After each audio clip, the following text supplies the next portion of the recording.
Think it over. Can Nash get it home? He's coming right down the outside. Zaki in front. Think it over. Down the stands rail. Lunges. Gets up. Think it over. What a ride, Nash Rawiller. Welcome to Bet Doctor, behind the curtain look at how pro punters operate. I'm your host, Scoot. I'm in studio with the notorious ex-jockey manager, John Walter. Why do you bring it up, mate? You've always got to jab for me early, haven't you? You've just got to jab me back against the ropes and get me in the corner straight away, and then I've got to fight myself out. That's all right. Just to see if you're awake. I'm awake. The Masters week, mate. Everyone's been awake. Everyone's been awake since 4 o'clock for the last week. It's been beautiful. It was peaceful for me. No misses. And had the remote. Couldn't find the winner. Tiger.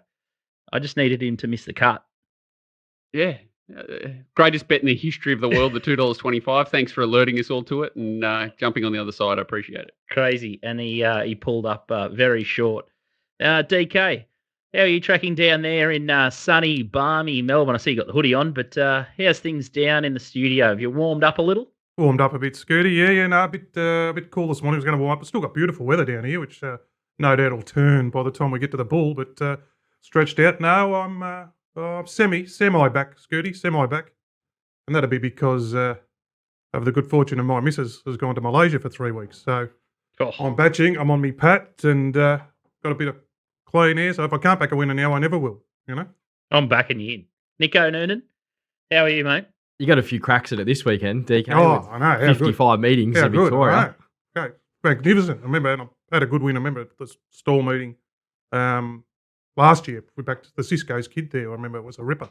But it is an on-pace track, and looks like a couple of the horses that we would have found Nico are going to end up out the back. But anyway, that's another story. But I'll just add a bit of context. I love my wife. Been married for 15 years and all that. But Dream Team, Matty Taylor. Is he still a friend of the show, Matt Taylor? We haven't spoken to him for a long time. Friend of the show. Dream Team, Matt. Did you see the tweet he put up the other day? There's this bloke or someone said, I'm off to get married to my best friend. And he said, he came back straight away, please. My best friend, which is our wives, hate races, hate nights out with the boys, hate risk, and hate watching sport. Basically, there is nothing in common. So please don't use that term. #public announcement. So, there we go. So, you marry someone you can tolerate and get away with, 15 years or whatnot. But I thought, put in a bit of context, and well said, Matty Taylor. My missus worked for BetEasy 5 years and still doesn't know what a trifecta is. She hates it that much. I don't know where to go with that. How can you? Like, imagine if you're like, they love golf and racing or whatever, and you just spend 24/7. Oh. You'd want to be a good judge. So hopefully that's enough words for everyone who's potting me on YouTube, so I never say anything. So there we go.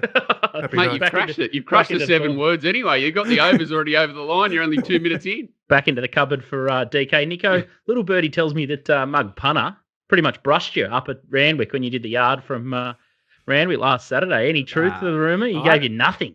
I don't know about that. He didn't brush me, but I thought the mug might have been a bit more prevalent there on the card, but he kind of come down for a few races in the yard and then he disappeared for a long while. He came down to watch the Mug's Moral, Bellucci Babe Parade, and he gave himself the tick there, and I think he went and bet again. So how to go, the Bellucci Babe? I don't think it ran a place. Ran out of gas? So he's got to bounce back this week, the Mug. You should have watched that race with him, honestly. I had you $1.30 to be taken home to visit Mum, actually, to meet Mum. So I've done my money cold. Oh, it was a funny day last Saturday. It was extraordinary racing, and it's been just absolutely bizarre, the whole carnival, it's fair to say. But I think we spoke about it, it might be a month ago. It could have been 2 weeks. I'm not really sure. But we were talking about jockeys walking tracks, and how could Nash be the only one to find their outside rail? I thought there might have been pokies on the front lawn there at Randwick or something like that for Nash to find the outside fence. What's going on? Yeah, it's just not that easy to get out there. And like that was like he probably... If they sort of stick closer to the inside like they did straight earlier in the day, he's just no chance of getting out there. But, it is weird, and it is weird that he was the only one that counted one down the outside, and they've obviously been there before, like Tommy's done it in an Everest and nearly pulled it off with one of the Godolphin horses there a few years ago. Like, it obviously was in the back of a lot of their mind. He just probably had bigger balls than most to have a go, and, 30-1, there was a lot of things that lined up. If he was a 6-4 chance, he probably doesn't do it. Yeah, the track was no one's fault. Like it was, you can't say the preparation of the track was what caused the mad bias Saturday, but it was just just so heavy. It's, I gutted them all. obviously said Lazaki and Very Elegant, the big one. And I tell you what, when Jamie Carr pinged to the front, I thought, oh, here we go. I had a little It skid had that mark in my feeling, didn't undies. it? Yeah. But it was funny. I've never seen so many horses just their wheels spin and just couldn't make ground. Unless you're like up and on the speed, there's just so many horses that have got great acceleration and they just couldn't get any momentum at the crunch time. Even horses with really strong setups and strong stayers, like you saw Knight's Order, it ran time and sort of just put everything to the sword. But they were all cooked at the 800. Like nothing came wide. Douay had a really good setup to run a strong 2000, and they've run home terrible time there and terrible overall time, and nothing ran on it. It's just a weird, just probably hangovers for a lot of them too. It's weird that it was weird to have so many fail all at the same time. But all it did remind me of a few weeks ago in that Animo race where Animo pissed in and didn't run any time or didn't do anything on the clock. Montefilia went way better on the day. That everything behind Animo that day just went like bustards as well. I mean, it can happen on these bog tracks. And none of those horses have come out again. And like the Gaze thing came out and pulled up sore in the Converge. Like it seems like that maybe just a lot of them came to the end of their prep and had the track as well. It's been, and now you got the next 4 weeks of trying to work out which horses are going to improve 10. It's going to be good fun. Nico, will you ever go back to Randwick? You've been scorned the first time you've gone and poked your head up in Sydney. Bang. Yeah, I'd go back. It was a good experience. I think Victorian racing can learn a little bit from how they sort of run their day and their operations. Whoa! Here we go. All right, yeah, we're all right. Where's the pen? What are you got for a snicker? Well, I thought PVL's pulled him aside here. This'll do, mate. Yeah. Nobbled. Oh, wow. It might be a cashy on the side there, but the wink stand I thought was pretty good. If you were like a punter wanting to go to the races with your mates kind of thing and have a good day out, that looked like it was a bit of fun. The members, which we managed to snare a ticket to, it was a good balance between new school and old school stand there. The Theatre of the Horse seems like it works pretty well. It's probably not the greatest place to watch the yard, but in terms of the build up for the race, the Queen Elizabeth had a really good feel to it. So I can't knock the day overall. Obviously, the track wasn't ideal. We managed back Paris Dior from the yard, so that was a result. And if I thought Shiraz was going to run down Knight sort of the entire straight. He never got there, so that was a bit of pain there. But if he sort of had a lobbed, it would have been a good day. But did you hang around and get the dancing shoes on for a bit of ABBA or whatever, a bit of Dancing Queen there, Nico? No, I barely watched the last race. We were going to leave straight after the yard. We thought, we better watch it on the big screen. And I had something on Tricky Gal, I think, with Walt. Yeah, and, that was a nice finish to the day as well. So, and then got the hell out of there. Got straight out of there. I mucked up a bet there. I had one of my own horses going around at Rocky, and old mate was tipping. So instead of I meant to have 100 on the double into Tricky Gal and 500 on the thing at Rocky, and I had 500 on the double and 100 on Tricky Gal. So I started gearing a little bit harder than I expected to at the 150. But I've never caught Reggie. I've never caught him when he was in Melbourne or Sydney. I don't think anyone has. No, he's a very hard man to catch. Marzu or Red Zell, has anyone checked the brands? He's probably the only horse that has just got through, I guess, the whole prep unscathed. It's been amazing training performance, and he just keeps PR after jumping PR, but he's just like a little machine, isn't he? Like he just jumps the lids and puts himself in there and sprints home 4. He hasn't been in any like truly run hard, gutting races, which has probably helped him get through the prep. But he's, you can't fault him. Jesus, he just push button, good speed, good acceleration, and strong. He gets an Everest gig, doesn't he? Yeah. Marzu. $1.10. Yeah. $1.10. $1.10. Yeah, he'll get one. Him and Shelby. He's still got to step up, but Be 50s Well, in an Everest. yeah, but wouldn't he? still, he probably deserves a spot. Who's going to be there? He'll be 50s, but he'll get a start. That crew will get him over the line somehow. The Red Zell crew. They'll find a way. It should mean nothing, but it means plenty in racing, doesn't it? Oakbank is this weekend. We haven't got Beat the Bagman, but he sent out a little bit of a tweet, and he's saying that field sizes are up. So it's gone from an average of 8.5 to 11.5.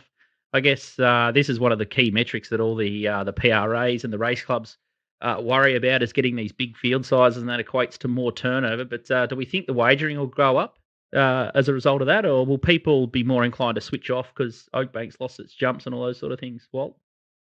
Any interest? Oakbank, unfortunately, for me, like I used to absolutely be sick for the carnival, and now I'd barely turn it on. Like it was nothing to do with the field size; it was the spectacle of the hurdles. And I think they used to have like an 800 a short race, and then the hurdles. They were the ones I loved, and it all seems to be getting sucked out of it. I don't really understand. Because I guess the spectacle has to be factored in. Yeah, and you want to be a part of it. You want to be a part of it. Nico? like I'm not fully like I haven't worked in betting shops like you blokes, but wouldn't the wagering go up just because they're all flat races? Like, isn't there more turnover on flat races than jumps racing? That is, yeah. There's not much turnover on jumps racing. They'll play that angle anyway, that the turnover's gone up when it was probably always going to happen anyway. Like, they'll see that as a positive, but I don't know. It feels like it leaves a sour taste, doesn't it? And then you got a full card of jumps racing at Pakenham, which is just like the most boring place ever to watch a jumps race. Exactly, yeah. You watch, like, there'll be horses win by 30 lengths at Pakenham because it's like, if you're a good jumper and you can actually stay, they just kill them there. Because there's just no, like, it's not like Oakbank or Warrnambool where you actually have to be like a horse like ZM. I remember Patrick Payne talking about this back in the day. At a track like Pakenham, he's less suited because it's not as hard. When the tracks get harder and, you got to go up and down the hills and over the bigger jumps and all that things, he starts to come into his own. Whereas a track like Pakenham, you just get these flat track bullies. Yeah, no, spot on. Seems like Victoria sucked it up, and Britannicus is a great example. Our horse, instead of going to Oakbank for the race like the Fondusa, he'll just spin around at Pakenham and race for the same amount of prize money. So I guess it's just the big boys getting bigger and stronger, and SA, I guess they need to just lobby government a little bit harder to get more of their hands on the POC tax, because I think they only get 10% back, where places like Queensland get 35% back from the POC tax that they raise, and then West Australia's 30%, and then Victoria, they give back 17%. So I think Nick Redden's got a bit of a job with the new Premier there to claw back some of the cash. Yeah, it's crazy. And I think they've sort of expected a few grants they haven't got recently as well, which doesn't really make a lot of sense if they're getting it both ends. They got a chance, get a new racing minister, get a new Premier. So they're always a chance. And it needs a bit of governments. You got to get up front, haven't you? You've never got to expect. If you expect something to come your way, it'll never show up because you're obviously not got enough to offer them. So you've got to get it up front. It's a real weird one. When I went to Oakbank last year, the track's beautiful. It's in all around the winery region near Harndorf. It's only 30 minutes from the airport. It's an absolute cracker, but the fences, everything just needs a lot of work. They just need a real big cash injection. But from a tourist perspective, I don't know why they can't do it, because it's what are easy numbers to land like and now? easy to go there. I know they've had COVID the last couple of years there, but surely, like, I remember it was crazy. Yeah. Like, inside the track was worse than the others. It was crazy. It was awesome. But anyway, interesting to see how wagering and how things change in SA, but they definitely need to, without the racing.com coverage, I just don't know how they'd keep going forward in SA. They need a big chop out for their state government. They're going to need to figure out whether they like racing or not in SA, not just the jumpers, but the flats. Speaking of smoother landings and landing, is Manscaped 20% off using the Little Birdie code there, and you just got to keep the missus happy. So if you're in it for the long haul like DK is 15 years in, you need to trick it up a bit. Don't get chocolate again, mate. I don't know. I don't need to show them again, but they're on. I used the products before we came in. Don't buy Easter eggs, and instead just go to Manscaped and put in Little Birdie and get 20% off. Shave your eggs. Is that what you're saying? Don't buy your eggs. Shave your eggs. Nice. Nothing better than a smooth landing walt. Oh, yeah, okay. A real well-mown strip. Anyway, today's show, it's going to be a beauty. Caulfield Saturday. I think it's a better meeting than last time. Nico's found something in the first race for us. Bank Builder. Mug's moral is back. I've got a tiny suspicion that Mug, he might have a second job. I see those little Australia Post little wagons that get driven around. I picture Mug driving around in one of those things delivering the post. But I hope he's had the side doors the last few weeks. I hope he's had this, the one you can at least strap yourself into. Could he be a male stripper by night? Well, after the videos watch, I have seen the preview. There's a big chance. Matt Snapper-Reid will join us to talk Launceston Good Friday racing. The Heathens. It used to be no Good Friday racing, and it used to be Singapore only once upon a time. Oh, this is Good Friday, 10 years ago on a Good Friday. We're having our first meeting down here. Yeah, same. Is there still the one in Perth? Yep. So there's 2 meetings? Is that it? Perth's the worst. They started it, now they've got 2. Ascot and Kalgoorlie. So there's 3 meetings? Is that it, or is there more? Now you just need to keep the maidens away so you can keep having a day off, DK. If they don't schedule any maidens at Sale, you're laughing. Yeah.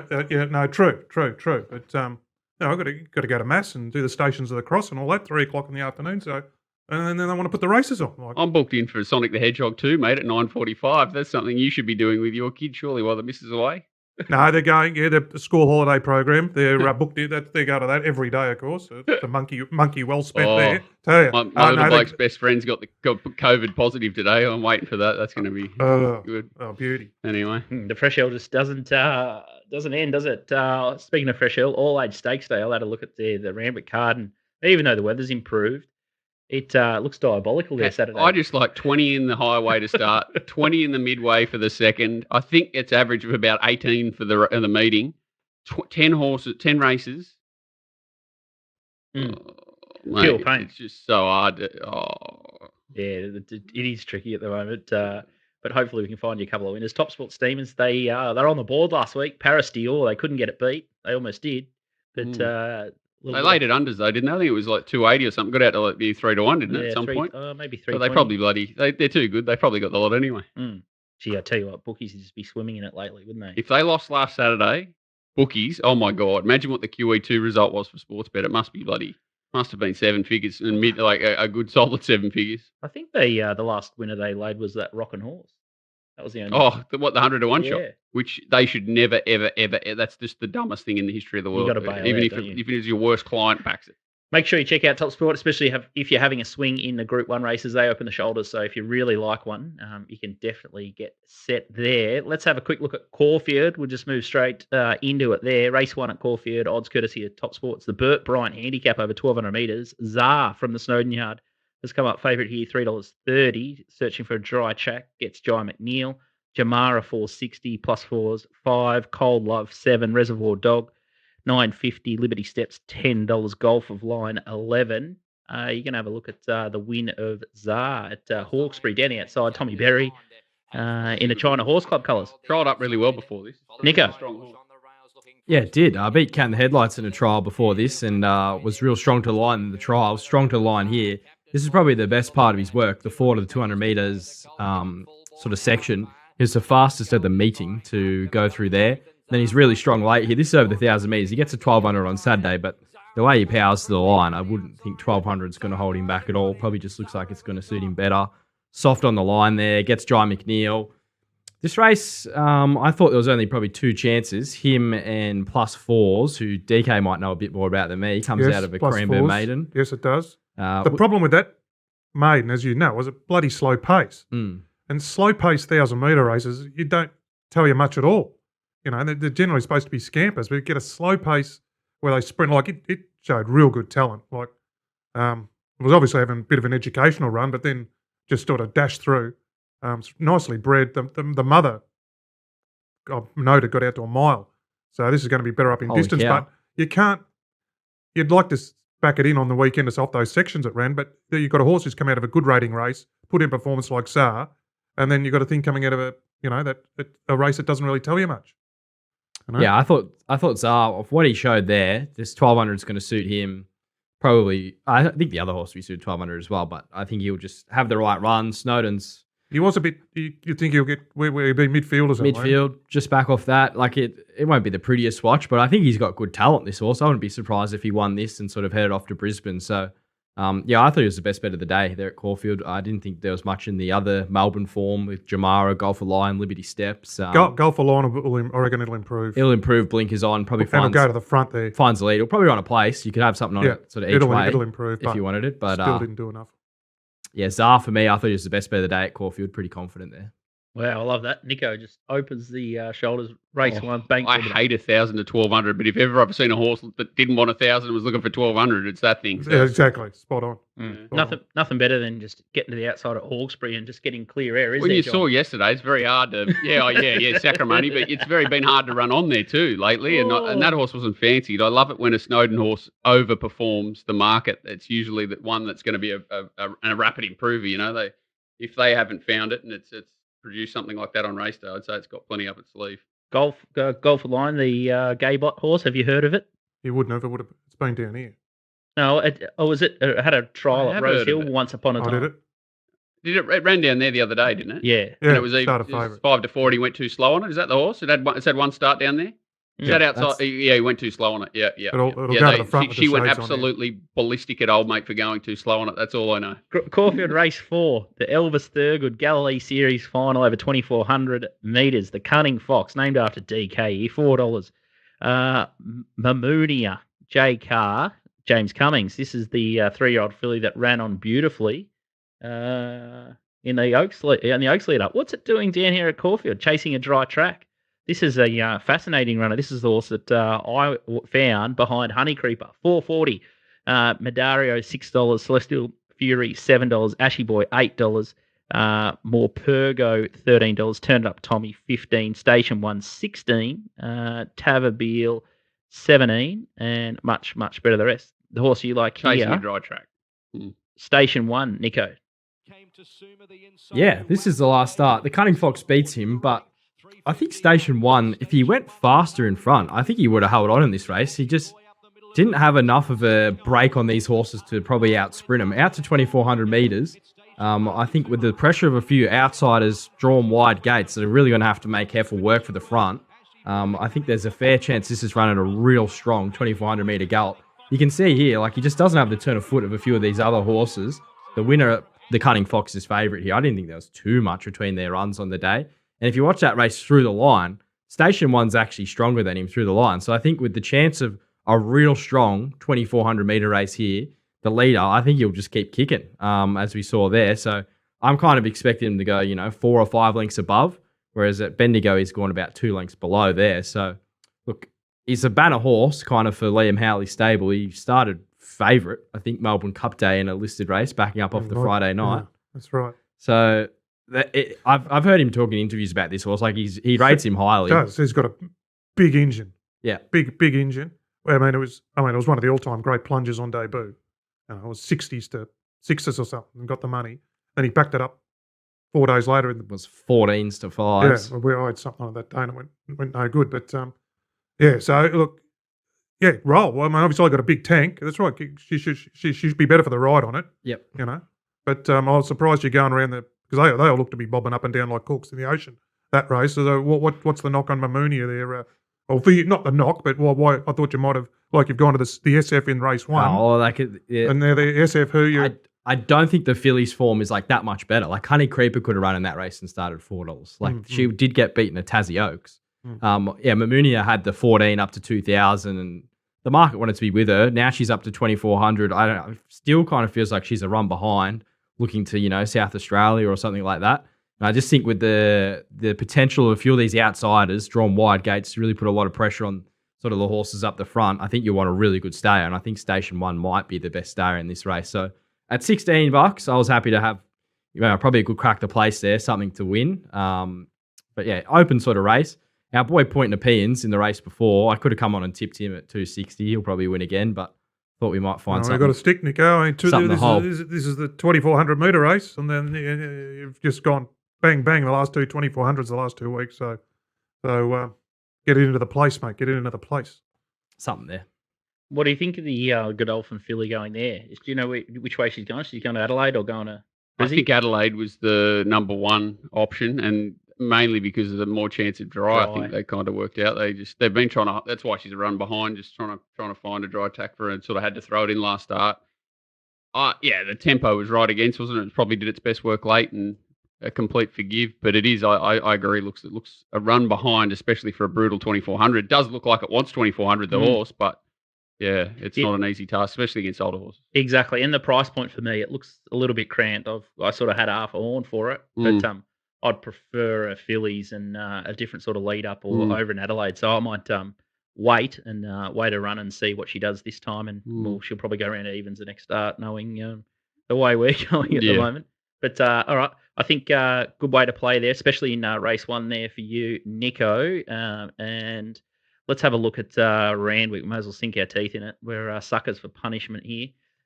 Race 2 at Randwick's the first one here. The Midway Handicap. Johnny, nice deep field here. Had a bit of time to look at this meeting yesterday and then again this morning, and oh my God, eventually ended up with this horse just because it's the horse I've been waiting for to sort of show up in a race like this. And Midway's a perfect race. We got contributing factor 460 favourite. Huey Bowman's on that one. Mahogany, $5. We're going to call it mahogany just because we want it to sort of channel mahogany on Saturday. French Bonnet $6, Highly Desired $8, Achira $9.50, Ashim $9.50, Different Strokes $9.50, Straub $11, Divine Breath $12, and let's have a look at Mahogany last start. It's well out the back here. It's last in the yellow and blue with a yellow cap, and it just swings the widest here. And it was nearly impossible to run on this day. A stable that, drives you insane to find, but had trialled up really well. Had its first start. This was its first start in Australia. Its form overseas, I'm not too sure on, but I thought this was a really good clean out run. Obviously, Saturday's the conditions of the Warrior again, so we're going to see a plus, what is an 8 metre rail. And, the track's going to be affected again. But hopefully, you can at least run on that no more rain arrives from hopefully. So I think today's supposed to be the last time they expect any rain. And the track's not, completely waterlogged. And I think this horse can run on from midfield and can beat these horses. There does look really good pressure. But as we saw on Saturday, pressure didn't mean being able to run on. So it's also an early race in the day, which doesn't make it easy. And I'm hoping it gets out a little bit because of that. So I wouldn't be diving into the $5. I'd be waiting and it's a stable and at least it's not Chris Waller. Let's just put it that way. That's a positive I'm taking. All right, hopefully it can channel Mahogany. All right, well, the next one we're going to have a quick look at is the Frank Packer Plate. And we've got a short favourite here. The Straight Aaron's a favourite here out of barrier 14. Might be a positive, and hopefully we can see a slow track for a change up in Sydney. 205, 180 out. Inverell is $13. Gel Must is my dad. Interesting one here. I thought they might put him away for a little bit of time here and find back after its last up performance. $13. Raging Bull 13. Lukey Luke. Kids Garden and I used to absolutely froth over that. $14, and War Eternals there again at $15. And let's have a look at Straight Aaron last start in, I think, the Carbine Club. And pretty easy watch here. Yeah, they completely walked too, and again, it wasn't an easy day to run on. So this horse has got plenty of merit in its last sort of 800 metres. It sustains, I think it was the best lot, 8.642 of the day. There was a couple of excuses for those up on speed. I think the one from the inside was pulled up lane, but look how it handles them, strong through the line. Nothing really doing similar. Like Jalmari's in this race on Saturday. I think it's like $13 and probably needs another lap to catch Straight Aaron. So I agree that there has to be even money in this race. The only horse that I could entertain at odds is Lukey Luke. Is it called? Is that the horse? It's got a bit of speed, big strong horse. Beat a nice horse of Mayfield's. Actually, I think Maddie Smith trains it. Sorry, Mayfield Smith's colours last start that I've got a lot of time for. And at least this horse will be up on speed and look strong. I think sort of $14 each way him if you don't like the favourite, but the favourite's going to be very hard to beat. I remember that favourite debuted, Nico, at Sandown, and it was a I put proper horse on my comment after. It ruled in some nice favourite or something, didn't it? Do you remember who it was? You haven't got it on there. But I just remember it was a proper win on debut. And said this horse is going places. Yeah. Just it's going to be a real nice horse. That horse looks like 2000's going to suit him down to the ground. Surely some of these jockeys are seeing what Nash did the other day and having a good look. Well, 8 with the rail going out 8. Yeah, they don't have to work so far to get out there. Don't add more cloud to my brain. Thanks. I don't want to start having to think about what's the old move, the shake and bake. I don't want to have to think about slingshot engaged down the outside. Oh, Jesus. Were there poker machines on the front lawn, Nico? No, I didn't really venture out to the front lawn too much, so I couldn't comment. He was up in the wing stand with PVL, mate. He was up there getting wined and dined and get that. What's that thing from what's that movie, Zoolander, where he gets the mind treatment? He was in there. RBL bad, PVL good. He won't be allowed on course, Nico. Does he realise where he's bred's about? He's going to try and kill Magumbo or whatever his name is. They're just going to see him and they're just like, no, you're on the do not enter list. Yeah, your cast. I agree too. Why would you? After what he said today. Wow. Champagne Stakes. I'm interested to hear what Nico thinks of Fireburn as a type, but she's the favourite here, 160. She's Extreme 390. Williamsburg going around again, a bit like Shelby. This is the new Shelby. 750. Let's roll the dice. Hit the line really nicely. Count the headlights. $20 and Wealthy Investor. Might as well throw it in there. 101. But let's have a look at the replay here. Like, is there anything that you guys can see? Is there any chink in their armour? She's in the wrong part of the track. Slow tempo. And I think Let's Roll the Dice is definitely a horse that finishes off strongly, but she's just got this accelerator, just like... Was that a breeding plug, or was that that was a comment about a horse in the race there? Let's roll the dice. It still just sort of whacks away to the line there for third, but very cheeky, the gun. Nico, as a type, how did you see her? Well, I actually didn't see her. That was you didn't see her, sorry. So... Can you get your time machine while you were there? No, my bad there. I'll get PVL to film it next time so I can have a look. But is there anything that you guys can see that she won't run out 1600? No. A gun? An elephant gun? Nothing behind it? Oh. Well, she didn't exactly piss in there. Didn't piss in and wasn't like extending through the line, but it was a very slow tempo. She came up the worst part of the track. So, and it's a smaller field, so there's only 5 or 6 runners. And geez. I would have thought the $1.45 opening price is more like the price than the $1.60. Yeah, I think Be the $1.60 was very, very generous. Very generous for all up players. Oh, God. Mate, I think Williamsburg's in there. Like, I can't knock them because I think they're chasing Group 1 placing maybe, or, whatever sort of fluker's chance. If it's, has he still got his nuggets? I'm assuming he does, Williamsburg. Even if it runs second to Fireburn, that's probably going to look good in a stud book in a couple of years. So, yeah, She's Extreme's got to run out of petrol, hasn't it? My God, it's this weedy little thing that's been cooked for 3 runs and just keeps trying its nuts out. Oh, anyway, Fireburn just looks Free cash. Well, it does, but I hate saying that. Yeah. It'll get struck by lightning. We're on it. It will be. All age stakes is another one. No replays here. There's just so many colliding form lines here. Horses off freshens. It's an absolute puzzle. If I've ever seen one. Forbidden Love still going around as well. That'd be getting dizzy. 5.50 into 5 in the Congo. Tom, who was on that one last start? Was Tommy Berry. It looks like he's got boned there. Went a bit slow. No, he didn't get boned. He was on Mo'unga and in the Congo it was a 50-50 whether it went to this race. So I think they let him lock in Mo'unga and maybe a bit of bustling to get in the Congo to run here. So wow, that's a good little lead there. 5.50 Mo'unga, 5.50 Tafane. One of Waltz's 9.50 Cascadian. Interesting stepping back in trip here. $12 Nimalee. Hat tip to Walt. He found this one second on top last week, and I was absolutely kicking myself that I didn't bless her heart. Chime in there at 30 to 1. I was absolutely sick post race. $12 Ellsberg, one of Mug's horses. $13 Sierra Sue, back from the wilderness. $14 over past 17. Mr. Mozart got a nice little couple of wins there. $18 and Shelby 66, $19. Shout the Bar 20. Law of Indices. Maybe forgive off that the track last time, $21. Hungry Heart, 31.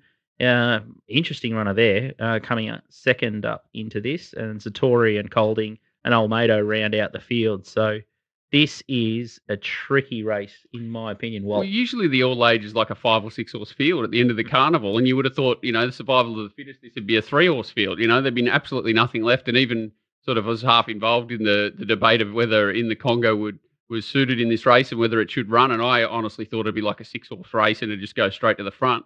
Now you've got horses like Olmedo and all these things, like a bit of a skunky thing that could cause a bit of pressure.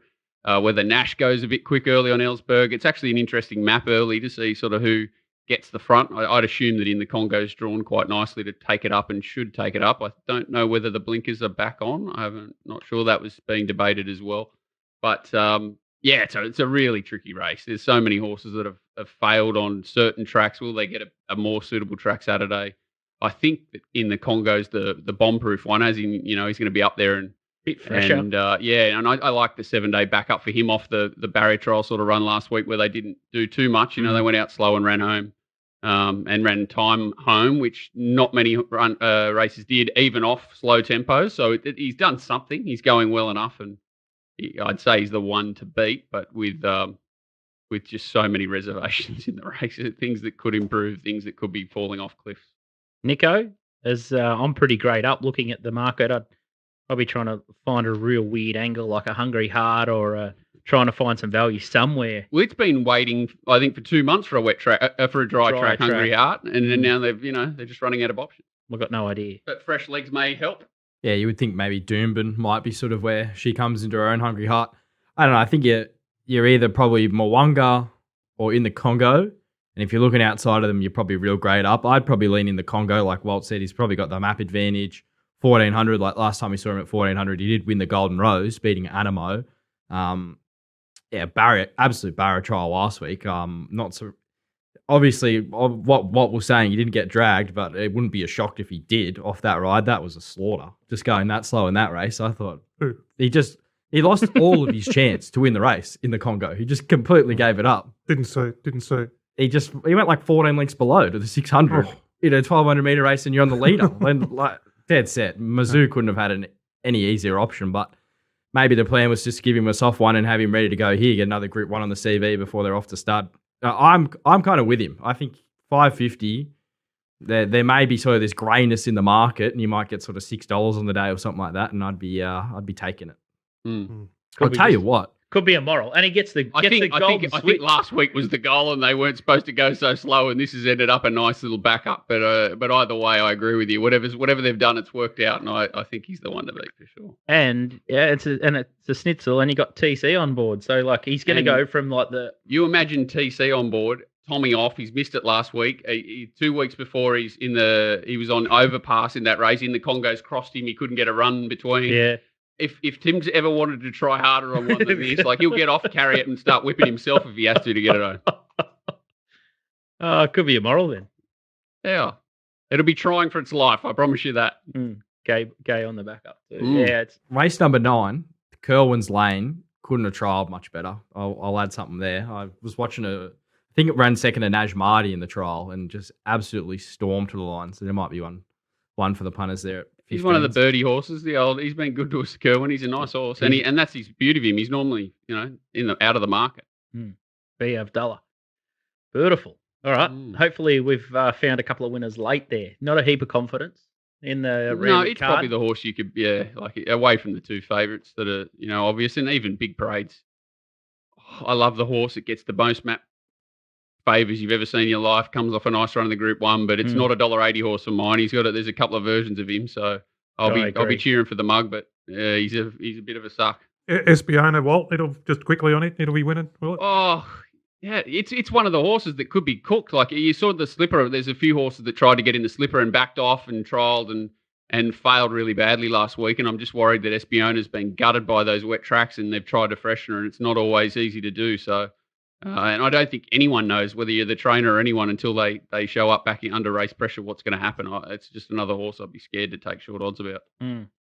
Big lesson, though, I guess I learnt last week is you don't have to bet early all the time, and to sit and watch things unfold is, especially the way the tracks are racing at Randwick. A horse like Shiraz came into the race for me, in my eyes, as the sort of day unfolded last week at Randwick. Because then and the leader, I thought I was a genius in the in the run. And I thought, this thing's just going to go straight past it, and couldn't. But it just pays. Like, you just don't always have to fall into these early odds and all these if you early map something nice, like I know it's already won, but a horse like Nimmerley, right? Even if it got beat, you're not going to be sick on yourself for betting before the race there. You're taking 20 or 30 to 1 about a horse that maps really well, setup's okay. But if you're betting up on something like I did the wrong thing there, I bet up on due way early, basically by the race time. Didn't want the ticket. Yeah, basically, everything had to be reversed on what was going on in the day. So all of these meetings, it's very difficult to predict because these sort of conditions have been not seen before for such a long period. I know winter's always pretty average in Sydney, but not like this. And you're betting early, you want to be getting a huge premium or be extremely confident about, race setup or something. But yeah, I agree with you. Yeah, good plans could go out the window pretty quickly, and Nico gets to see him in the yard as well. So yeah, don't always have to dive in. And once more cards on the table, sometimes it works in your favour. So that was the lesson I learnt. But racingwatch.com.au for more of Johnny's stuff. Why vent alone when you got a sick beat when you could just jump in a chat room and you got a heap of blokes? Did you see it last night, mate? Did you see the politics? There's some guy comes, he's like, "Oh, this is not really a forum for politics."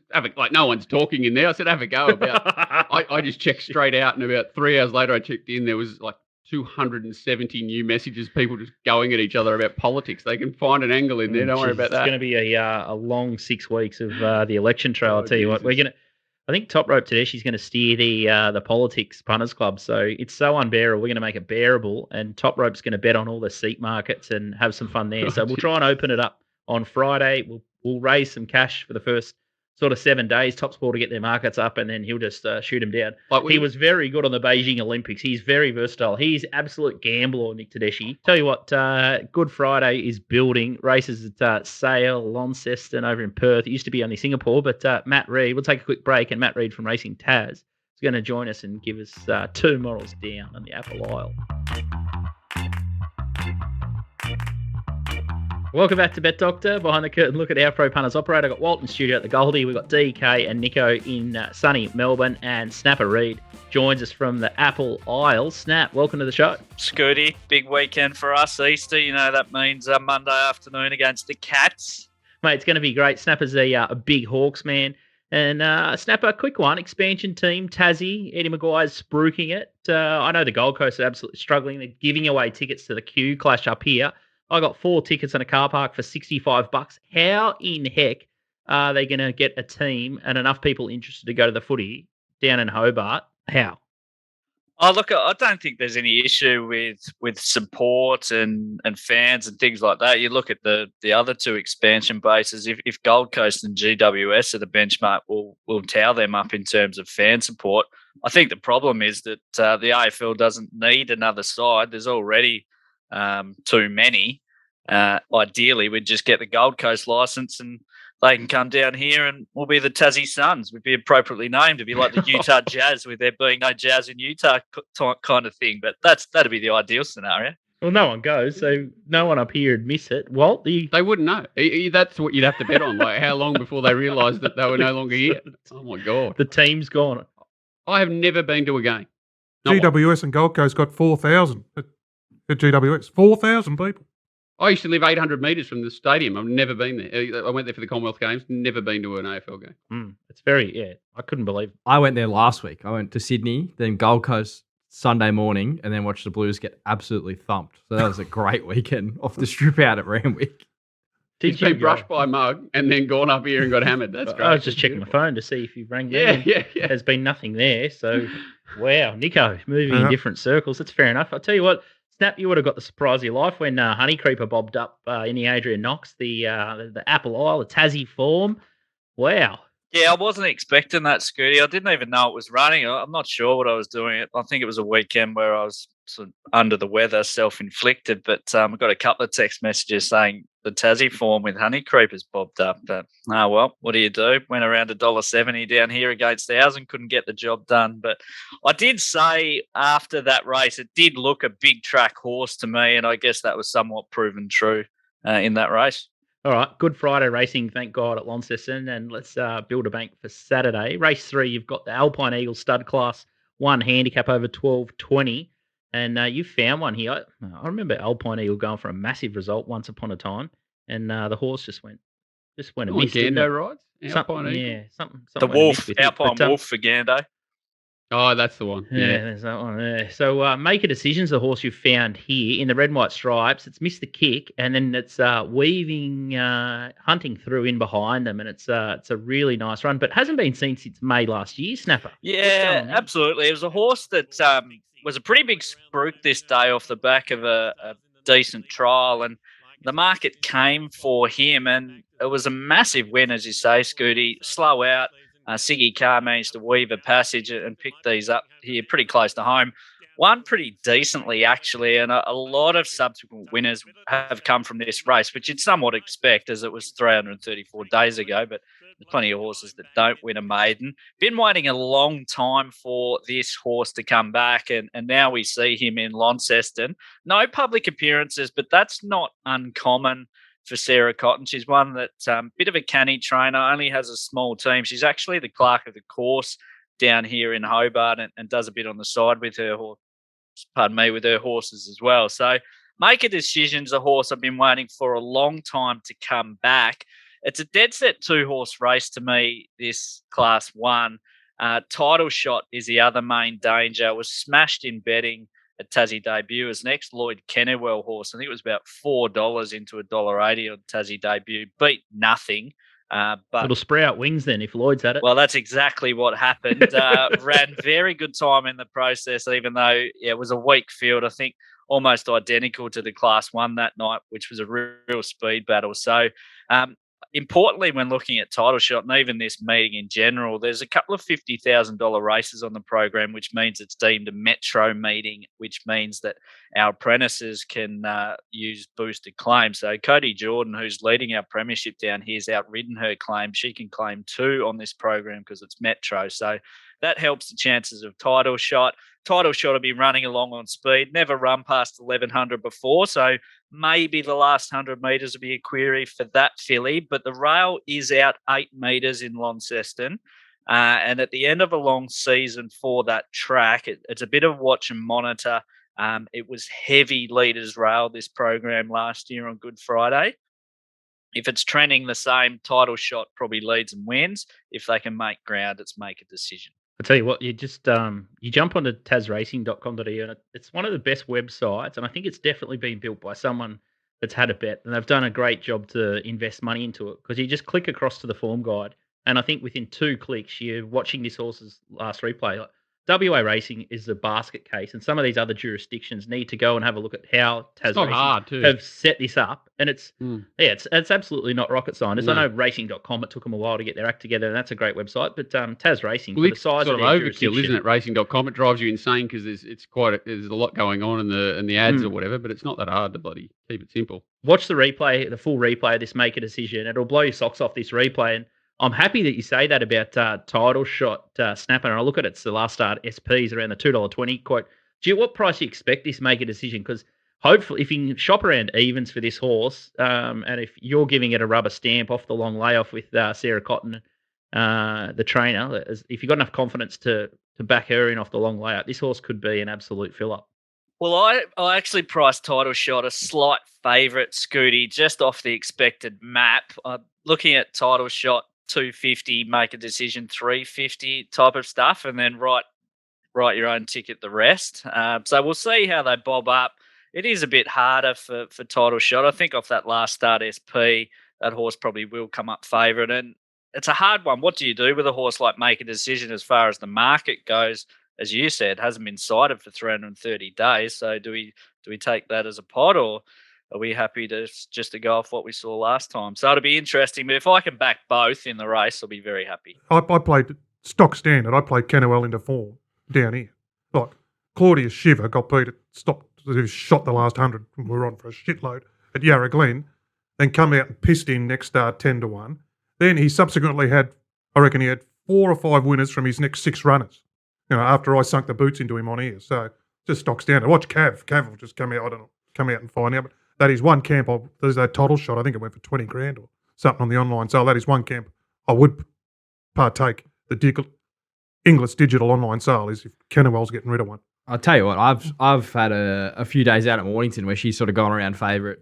Looks a dead set 1,000-metre horse in the yard. I'd be worried at 1,200 if I was a title shot fan.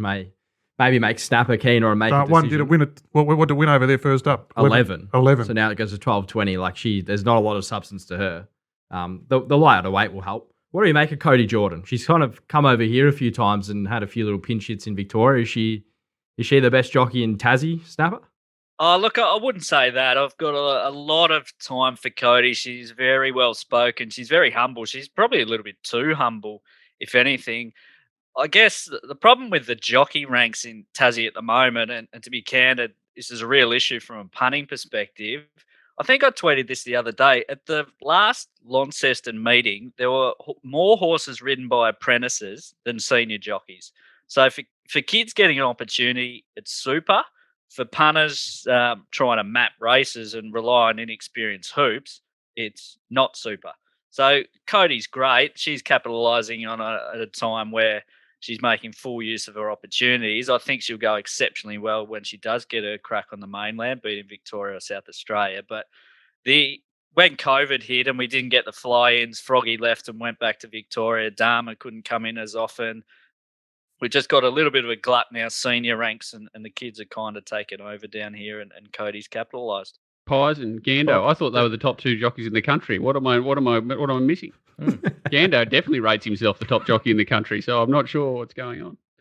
Well, They're all Willer of the South, I think he calls himself. Well, Gando doesn't ride a lot. He can't go super light, and this is where the kids have an advantage. David Perez is Scotty Brunton's number 1 jockey. He tends to go how Brunton goes, and they've had a bit of a lean year combined, to be honest. So I was going to talk about Brunton actually because we don't get him any chances at Tasmania, and I think I've been passed on about 8 tips of Brunton where he's declared one in the race, and the stablemates won 9 of the 8. I think they've run 1-2 the other. I think he had 3 in the race once, and the other 2 ran the Cornella. He's got to be the Busselton of the deep south. I was going to say yes.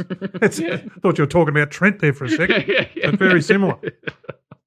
That stable, my God, they do my head in. I tell you what, race 7, he was supposed to have 3 of them. Gallinus, First Accused, and Haller. He scratched Haller and First Accused and left in Gallinus. So maybe he's sort of trying to avoid that.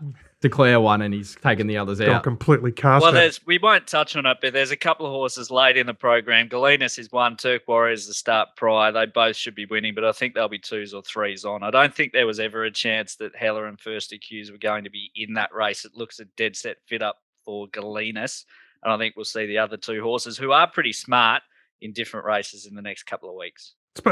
Actually, speaking of 3s on favourites, Walt, did you ever look at Birdsville the other day, the Monday? All those steamers, $1.90 into $1.20, just getting the chocolates. Was it all What's going I on? didn't see any. I saw Kian there doing the pre-race. I think everyone saw Kian. I saw Kian, and I saw that she had to announce her ex-boyfriend as the 104 favourite in the Jockeys Challenge, but I never saw a race, unfortunately. Well, I'll tell you what, Did they win or did they lose? When I see those flux, it just reeks of someone like a Steve Fletcher just absolutely tearing the meeting Getting apart on. somehow. And they won? Oh, I didn't get any of the Fletch mail, but I would have loved. No, did the horses Birds win? will- The ones they that did. were off the Yeah, map? they all won. Yeah, they all won. Yeah, Well, it doesn't look like a back market track. I do know that. it's all the kickback. Jesus Christ. Launceston race 4 is a 2-year-old race. You got a good handle on these ones as well. Siggy Cars on this horse you like here, Unique Glow Snapper, and the black and green. Let's have a look at its replay. It's there up, making all in front. Yeah, she pulled their pants down here, Siggy. She went to the front and was too good. She's the best front-running rider we have down here, bar none, in my opinion. First, second, and third across the line there are also in this race, which is a restricted race for Tas-bred 2-year-olds worth $50,000. Unique Glow was ridden back at its previous 2 starts and then showed a little bit of tactical speed. This will be a really tactical race from the standpoint of those 3 horses that finished as the trifecta there. There really hasn't been a lot between them in their 3 runs, and whichever one has finished in front has tended to be first across the line. The fly in the ointment here is the toppy GG Jet Buy. I think you had me on, Scooty, when we did the Elwick Stakes, and this horse actually SP'd 210 against Bello Bow, who will have a lot of supporters for a pretty rich race at Caulfield next Saturday. Had 4 starts and was tipped out after the Elwick Stakes. Came back with an okay trial. Stewie Gandy's in a pretty ordinary run of form, though, to be honest. I think he's 2 for his last 50, which basically spans across the calendar year of 2022. Lifetime, he goes at about 12.5%. I'd be keen to get the thoughts of you boys around a horse like GG Jet By, being a 2-year-old, came up early in the season, had a crack at all the grand finals, then tipped out to come back for what looks a couple of cheap kills on paper. Like, what do you do with that? Did the horse run its races earlier in the campaign, or do you treat horses like that like they might have a bit more life later on? You see it a fair bit in the 2-year-olds with the Magic Millions and the Blue Diamond and the Slipper. Nico's probably the person to ask because he'd see what it does to them physically. Like, I think it sort of all depends on the horse. If they keep thriving, with some do, but a lot drop off. Nico? Yeah, I think the horses that you see are real prominent early in the season. They're like the yearlings that come through, and they were probably real forward in their education. And the ones you kind of key some, get going now are probably the late maturers. So they can sort of catch up the late maturers at this time of the year. So like a horse like GG Jet By, a few of those horses he might have beat, or a few of these horses he hasn't even raced might have caught up from a type point of view. Bringing up the war there, Bello Bow, that was a moral beating that night at Moonee Valley. If we have a strip out this weekend, at least we know the bank builder for the weekend after, because he will be winning at Caulfield. He is a serious horse, that horse. I reckon he's the next big thing to come out of Tassie, and this horse has got $1.90 and $2.10 SP against him. So it was interesting sort of looking at this race, how slowly they run in that Unique Glow race. Like, she's gone like 24 lengths below to the 600-metre mark. So Looked like a scoot home there, didn't it? What the data sort of punters want to do with that, and the syndicates, how they sort of treat that. Do they go looking for the horse with a bit of DF out of, wanting to oppose a slow race? So could be some angles here. Yeah, I agree. Absolutely. I tend to be against GG Jet By a little bit, just because I think he's a horse that's probably going to come up pretty short, particularly off his SPs and form around Bello Bow. And I agree with you, Nico. I think he's pretty smart. I made the mistake of giving a little bit of feedback on social media around the B. McCool ride on Bello Bow. Heaven forbid that I might be in a position to give such feedback as someone that analyses races for a living, and so pretty quick to knock that on the head. But anyway, I hope that horse goes well next week.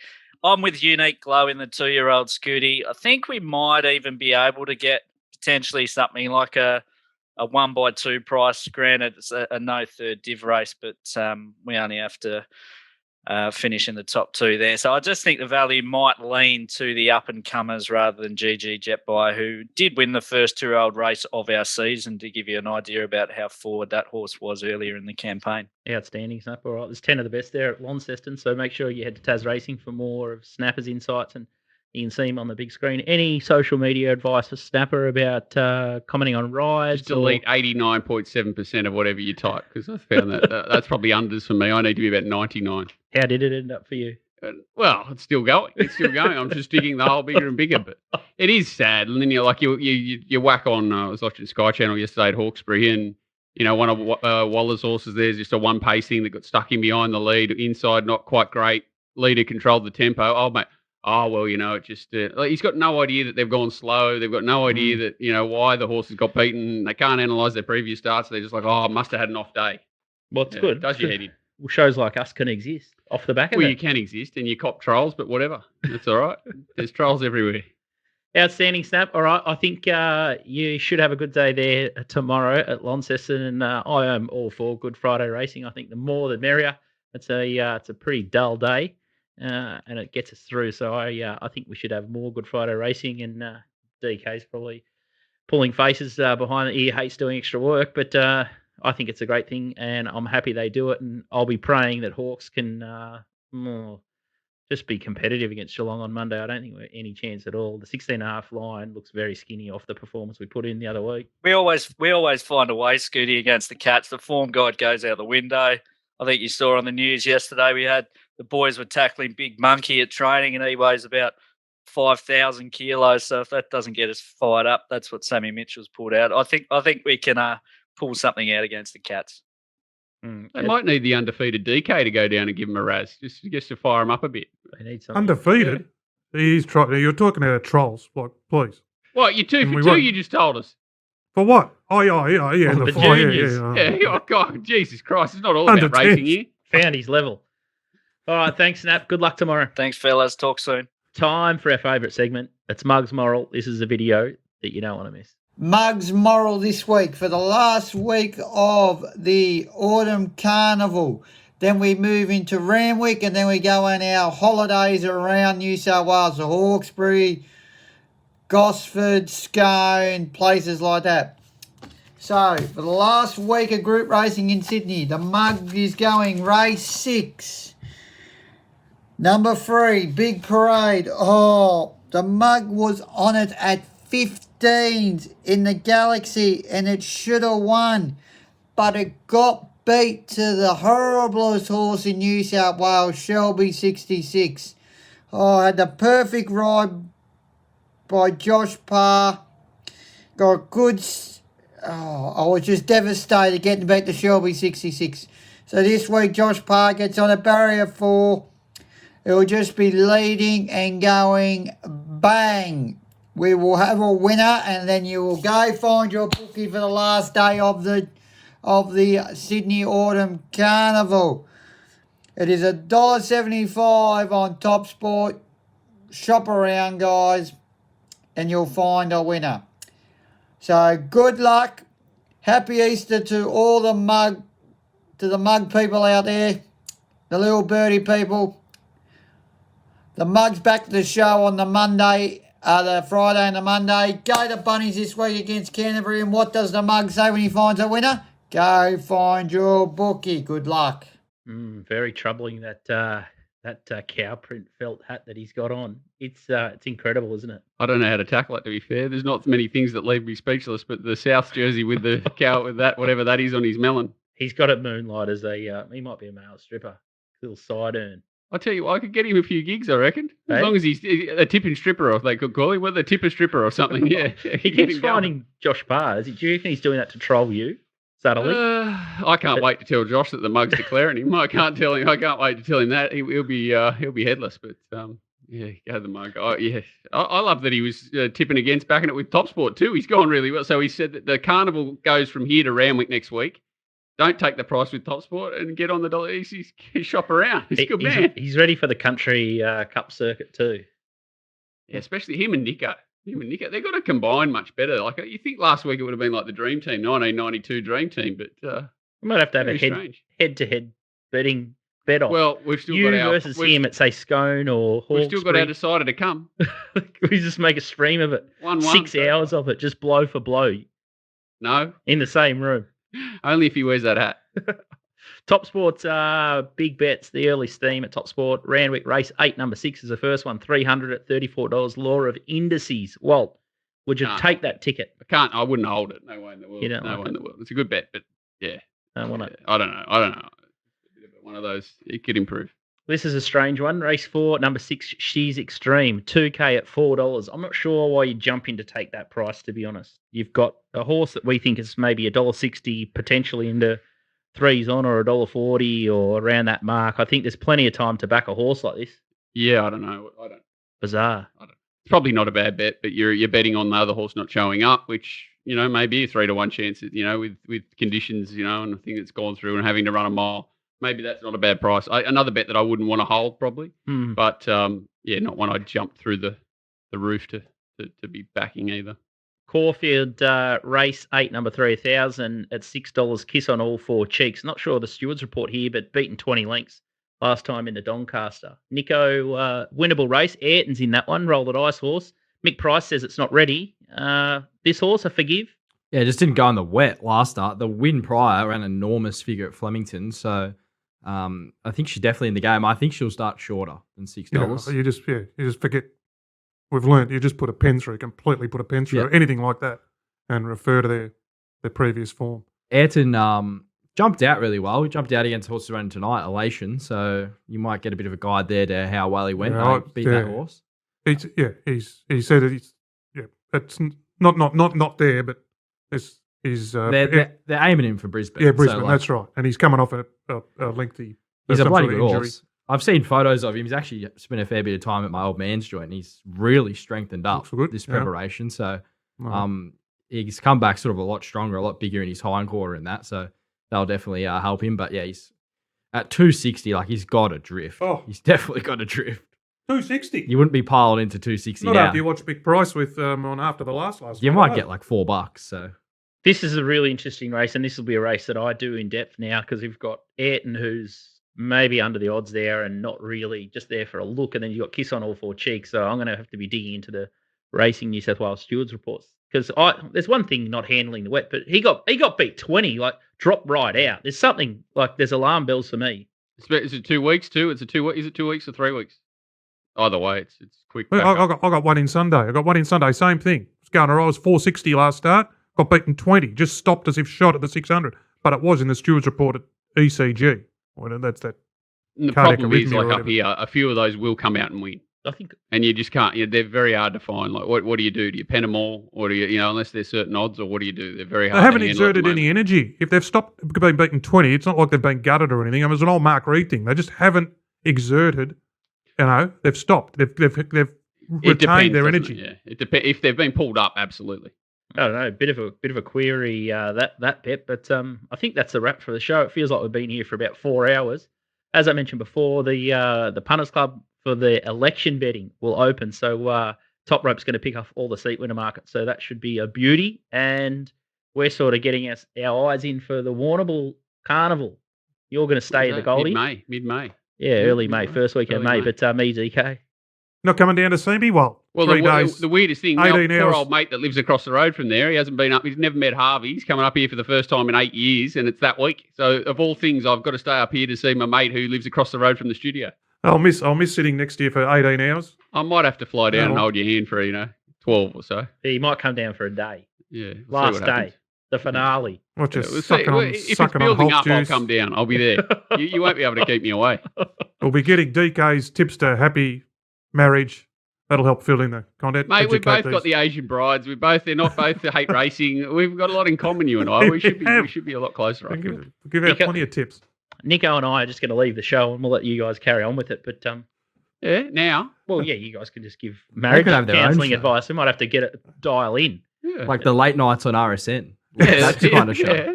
Yeah. Sounds good. That's us. Two bathrooms is the first tip. Make sure you buy 2 or 3 bathrooms. And 2 lounge rooms for the kids as well. Like, the noise on their iPads, terrible. I just tune out. I actually can block that out now. I've worked it out. All right, good luck on the punt this weekend. Hopefully we've found you a winner across Friday at Launceston and Sydney and Melbourne on Saturday. And just remember, it is a long war, the punt, so don't bust yourself up nice and early. And it's a marathon, not a sprint. It's true at the moment. A little bit it's like easy to go stir crazy, right? And there's no blasting, but it'll be, long forgotten very soon. Exactly. Just chip away and things will turn, and they'll even turn for DK. And hopefully they turn by the Bull. We're really excited for the Bull stream. It'll be 3 days of action. We'll see you next week.